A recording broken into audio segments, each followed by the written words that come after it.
Hey guys, Braden Ursel here with Castanet News, just in time for the Week in Review. We've got a few stories you won't want to miss, including a police shooting in West Kelowna. A busy week for the Kelowna courtroom with two big cases underway. There was a protest in the town of Lytton. And finally, a Vernon woman took first place in an ultra-endurance race in Mexico. We'll start things off in Kelowna, where a man was shot Wednesday afternoon by police after a brief standoff in a West Kelowna neighborhood.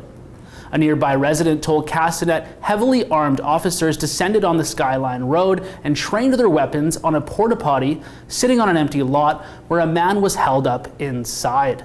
The witness says police shouted for him to come out for roughly 20 minutes, and when he finally did, he moved about 10 meters and was shot.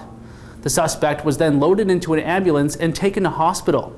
Since then, BC's police watchdog has confirmed they are investigating the officer-involved shooting.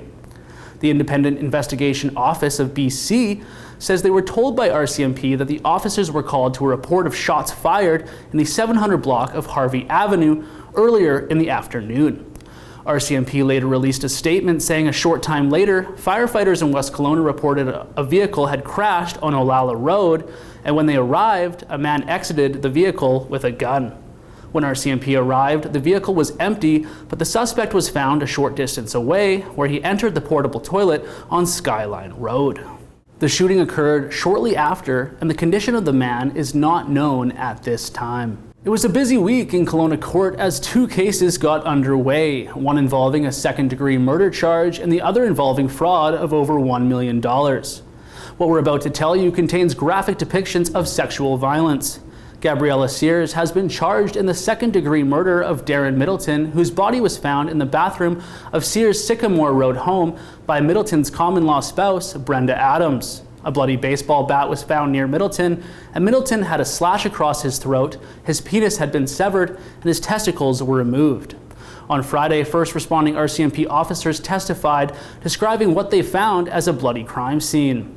The trial is scheduled for 8 weeks, but the Crown said it will likely be completed sooner. In another Kelowna court story, the Crown wrapped up its case against Carrie Earle on Thursday. After taking 4 days to try and prove to a jury the former bookkeeper defrauded a local company of $1.35 million.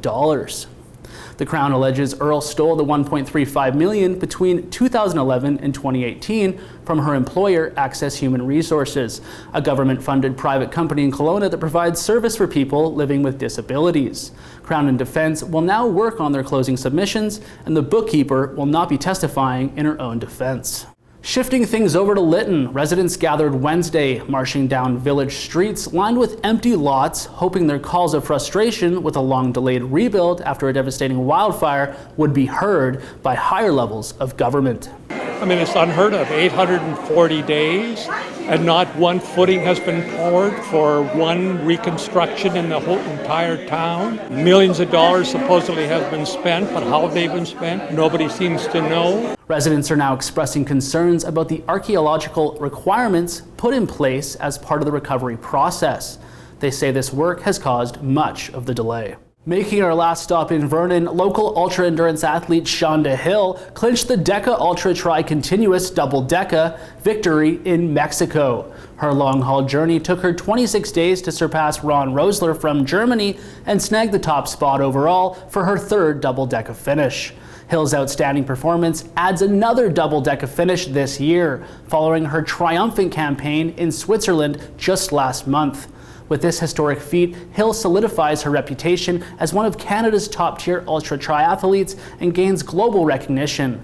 Over the past 2 months, Shonda swam an impressive 152 kilometers, biked a whopping 7,200 kilometers, and ran an incredible 1,688 kilometers.